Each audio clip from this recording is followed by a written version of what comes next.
ഈശോ മിശിഹായ്ക്ക് സ്തുതിയായിരിക്കട്ടെ. പ്രാർത്ഥനയ്ക്ക് വേണ്ട മനോഭാവങ്ങളിൽ ഏറ്റവും പ്രധാനപ്പെട്ടത് വിശ്വാസമാണ്. വിശുദ്ധ കുർബാനയുടെ മനോഭാവങ്ങളിൽ ഏറ്റവും പ്രകടമായിട്ട് നാം അറിയേണ്ടതും ധ്യാനിക്കേണ്ടതും വിശ്വാസത്തെക്കുറിച്ച് തന്നെയാണ്. വിശുദ്ധ കുർബാനയിൽ പങ്കെടുക്കുന്ന ഒരു വിശ്വാസിക്കുണ്ടായിരിക്കേണ്ട ഏറ്റവും പ്രധാനപ്പെട്ട ഘടകം വിശ്വാസത്തോടെ വിശുദ്ധ കുർബാനയിൽ പങ്കെടുക്കാൻ കഴിയണം. വിശ്വാസം പല തരത്തിലുണ്ടല്ലോ. അന്ധവിശ്വാസമുണ്ട്, അവിശ്വാസമുണ്ട്, അല്പവിശ്വാസമുണ്ട്, ആഴമുള്ള വിശ്വാസമുണ്ട്. വിശുദ്ധ കുർബാനയിൽ പങ്കെടുക്കുന്ന വിശ്വാസി എപ്പോഴും ഓർമ്മിക്കേണ്ടത്, പ്രാർത്ഥിക്കേണ്ടത് ഒറ്റ കാര്യമാണ്. ആഴമുള്ള വിശ്വാസത്തോടുകൂടെ ഈ ആത്മീയതയുടെ കർമ്മഭൂമിയിലായിരിക്കാനായിട്ട്, ഈ അഭിഷേകത്തിൻ്റെ വിശുദ്ധ കുർബാനയിൽ ചേരാനായിട്ട്. അതുകൊണ്ടാണ് തോമസ് അക്വീനസ് പുണ്യവാൻ പറഞ്ഞു, വിശ്വാസത്തിൻ്റെ കണ്ണിലൂടെ പരിശുദ്ധ കുർബാനയെ നോക്കിയാൽ നിനക്കവിടെ കാണാൻ കഴിയും വിസ്മയങ്ങളുടെ ഒരു മഹാപ്രളയം. സങ്കല്പിക്കാൻ കഴിയാത്ത വിധം സ്വർഗം തന്നെ മദ്ബഹയിൽ സന്നിഹിതമാക്കപ്പെടുകയാണ്. പരിശുദ്ധയമ്മയും വിശുദ്ധരൊക്കെയും സകല മാലാഖഗണവും അവിടെ ഇങ്ങനെ ആ ബലിപീഠത്തെ അലങ്കരിച്ചുകൊണ്ട് അർപ്പിക്കുന്ന പുരോഹിതൻ്റെ ജീവിതത്തിന് അയോഗ്യതകളോ യോഗ്യതകളോ മാനമായി കണക്കാക്കാതെ വിശ്വാസത്തോടെ പങ്കെടുക്കുന്നവർക്ക് നിറവോടെ അനുഗ്രഹം കൊടുക്കാൻ, വാരിക്കോരി നിറച്ചളന്ന് കുലുക്കി കൊടുക്കാൻ വേണ്ടി സ്വർഗം ഇങ്ങനെ കാത്തു നിൽക്കുകയാണ്.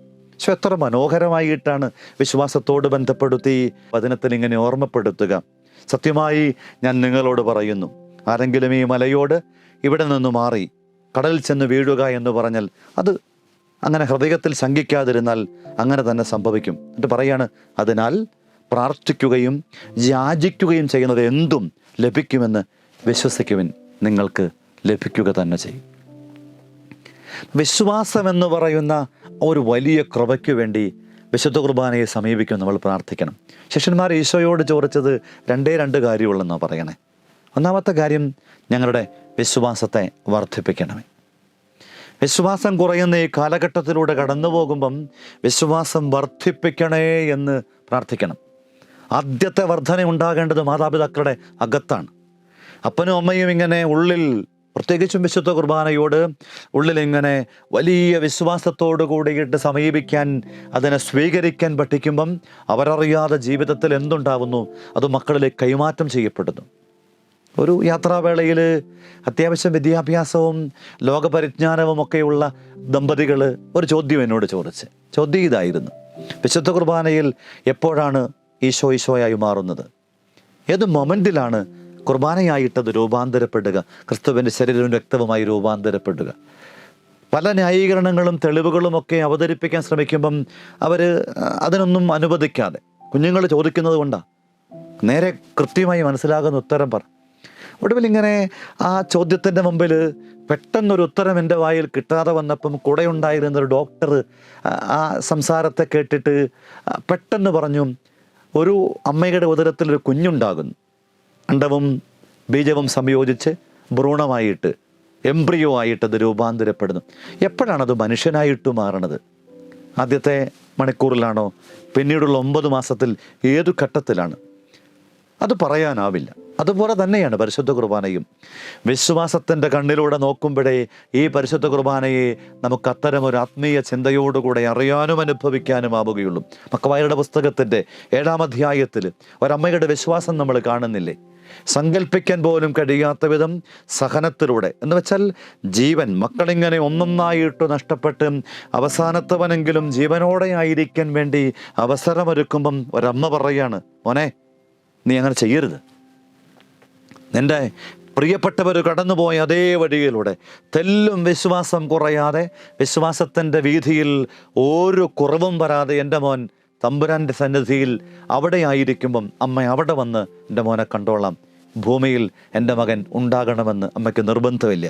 അതുകൊണ്ട് തന്നെയാണ് പത്രോസ്ലീഹയുടെ 2-ാമത്തെ ലേഖനത്തിൽ 1-ാം അധ്യായത്തിൻ്റെ 5 മുതൽ 7 വരെയുള്ള മനോഹരമായ വചനത്തിൽ പറയുന്നുണ്ട്, അത് വിശ്വാസത്തെ വളർത്തേണ്ട ആത്മീയതയാണ്. വിശ്വാസത്തെ സുഹൃതം കൊണ്ടും സുഹൃതത്തെ ജ്ഞാനം കൊണ്ടും ജ്ഞാനത്തെ ആത്മസംയമനം കൊണ്ടും, ആത്മസംയമനത്തെ ക്ഷമ കൊണ്ടും, ക്ഷമയെ ഭക്തി കൊണ്ടും, ഭക്തിയെ സഹോദര സ്നേഹം കൊണ്ടും, സഹോദര സ്നേഹത്തെ ഉപവി കൊണ്ടും. എന്ന് വെച്ചാൽ ഒരു പരിശുദ്ധ കുർബാനയായിട്ട് ഒരു വിശ്വാസി, ഒരു ക്രിസ്ത്യാനി മാറുമ്പം ആ വ്യക്തിയുടെ ജീവിതത്തിലുണ്ടായിരിക്കേണ്ട അടയാളങ്ങളെ, അടയാളപ്പെടുത്തലുകളെ വേണമെങ്കിൽ ഈ കാര്യങ്ങളിൽ നമുക്ക് സംഗ്രഹിച്ചെടുക്കാൻ കഴിയും. ജോൺ പോൾ രണ്ടാമൻ മാർപ്പാപ്പ ഈ വിശ്വാസത്തോടെ വിശുദ്ധ കുർബാനയിൽ പങ്കെടുക്കുന്ന ആത്മീയതയെ ഓർമ്മപ്പെടുത്തി പറയാണ്, സ്നേഹത്തിൻ്റെ കൂദാശയിൽ ഈശോ നമ്മെ കാത്തിരിക്കുന്നു. വിശ്വാസ നിർഭരമായ ആരാധനയിലും അനുധ്യാനത്തിലും അവിടത്തോടൊപ്പമായിരിക്കാൻ നമുക്ക് സമയം കണ്ടെത്താം. വിശ്വാസമില്ലാതെ നമുക്കൊന്നിനും ആവില്ല. വിശ്വാസമില്ലാത്തവനെ വിശ്വസിക്കാൻ പോലും കൊള്ളില്ല. വീണ്ടും സഭയുടെ മതബോധന ഗ്രന്ഥം 1327 പറയുന്നുണ്ട്, വിശുദ്ധ കുർബാന നമ്മുടെ വിശ്വാസത്തിൻ്റെ ആകെത്തുകയും സംക്ഷിപ്ത രൂപവുമാണ്. വിശുദ്ധ കുർബാന വിശ്വാസത്തിൻ്റെ ആകെത്തുകയാണ്. അതുകൊണ്ട് തന്നെയാണ് ജോൺ പോൾ പാപ്പ പറഞ്ഞത് വിശ്വസിക്കേണ്ട രഹസ്യമാണിത്. ഇത് വിശ്വസിക്കേണ്ട രഹസ്യമാണ്. അത് സാമാന്യ ബുദ്ധിക്ക് ചിലപ്പം മനസ്സിലാവില്ല. തോമസ് അക്വീനാസ് മുഴുവൻ അതാ പറയുന്നത്, വിശുദ്ധ കുർബാന എന്ന മഹാരഹസ്യത്തെ നിനക്ക് മനസ്സിലാകാതെ വരുമ്പം നീ ദൈവത്തോട് പ്രാർത്ഥിക്കേണ്ടത് മറുതലിക്കാതിരിക്കാനുള്ള കൃപയ്ക്ക് വേണ്ടി.